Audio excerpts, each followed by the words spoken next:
Hello everyone.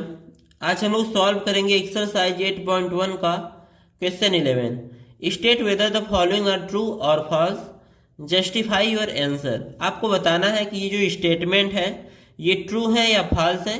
साथ में आपको जस्टिफाई भी करना है कि अगर ये ट्रू है तो क्यों, अगर फॉल्स है तो क्यों। अब आते हैं इसके फर्स्ट पार्ट पे। The value of 10a is always less than 1। इसमें बोला गया है कि जो 10a की वैल्यू है ना वो हमेशा 1 से कम होती है। क्या ऐसा पॉसिबल है? जैसे 10a होता क्या है? 10a होता है आपका परपेंडिकुलर अपॉन बेस। तो इसकी वैल्यू 1 से कम कब होगी? जब परपेंडिकुलर बेस से छोटा होगा। लेकिन क्या परपेंडिकुलर हमेशा बेस से छोटा होता है? जैसे इस ट्रायंगल में आप देखिए, तो इस ट्रायंगल में जो परपेंडिकुलर है वो बेस से बड़ा है। तो यहाँ पे अगर हम इस एंगल के लिए 10 निकालें तो ये क्या हो जाएगा? 1 से बड़ा, क्योंकि परपेंडिकुलर में बेस से डिवाइड करेंगे तो 1 से ज़्यादा आएगा।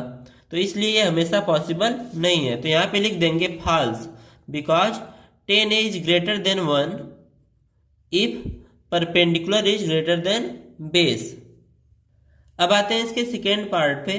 तो यहाँ पे दिया गया है sec A equals to 12/5 for some value of angle A. तो एंगल ए के किसी एक वैल्यू के लिए सेक ए इक्वल्स टू 12/5 हो सकता है, ऐसा ये बोला गया है। तो इसमें चेक कर लेते हैं। जो सेक ए होता है ना वो क्या होता है? Hypotenuse upon base. जैसे यहाँ से आप सेक निकालेंगे तो ये क्या हो जाएगा? Hypotenuse upon base. और जो हाइपोटेनस होता है ना वो बेस से हमेशा बड़ा होता है। तो जो ऊपर की वैल्यू होती है वो बड़ी होती है और जो नीचे की वैल्यू होती है वो छोटी होती है। तो यहाँ पे क्या दिया गया है? जो ऊपर की वैल्यू है वो 12 है यानी बड़ी है, नीचे की वैल्यू जो है वो छोटी है। तो ऐसा पॉसिबल हो सकता है किसी एंगल के लिए कि सेक ए की वैल्यू 12/5 हो जाए। तो true, because hypotenuse is always greater than base. अब आते हैं इसके थर्ड पार्ट पे। तो यहाँ पे दिया गया है cos A is abbreviation used for cosecant of angle A. तो ऐसा तो नहीं होता। कॉस ए जो होता है वो किसका शॉर्ट फॉर्म है?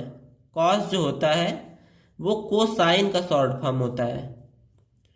तो इसके लिए क्या होगा? कोसाइन होगा। लेकिन यहाँ पे क्या दिया है? कोसेकेंड दिया है, इसलिए क्या होगा? फॉल्स होगा, because cos A is abbreviation of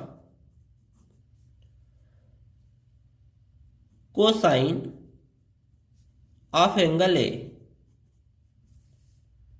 अब आते हैं इसके फोर्थ पार्ट पे। तो यहाँ पे दिया गया है cot A is the product of cot and A। ऐसा तो बिल्कुल नहीं होता, क्योंकि जो cot A है वो क्या है? एंगल का फंक्शन है। ये एंगल है और जो cot है ये इसका फंक्शन है। इन दोनों का प्रोडक्ट नहीं होता, क्योंकि अगर आप cot A का स्क्वायर करेंगे तो क्या आता है? cot स्क्वायर A आता है। अगर ये प्रोडक्ट होता, जैसे cot और A आपस में प्रोडक्ट के फॉर्म में होते तो स्क्वायर करने पे क्या आता? cot स्क्वायर A स्क्वायर, दोनों का स्क्वायर आता। बट ऐसा तो होता नहीं है। होता क्या है? cot A का स्क्वायर करने पे cot स्क्वायर A आता है, क्योंकि जो cot है वो A का फंक्शन है। तो अब यहाँ पे लिख देंगे false, because cot is a function.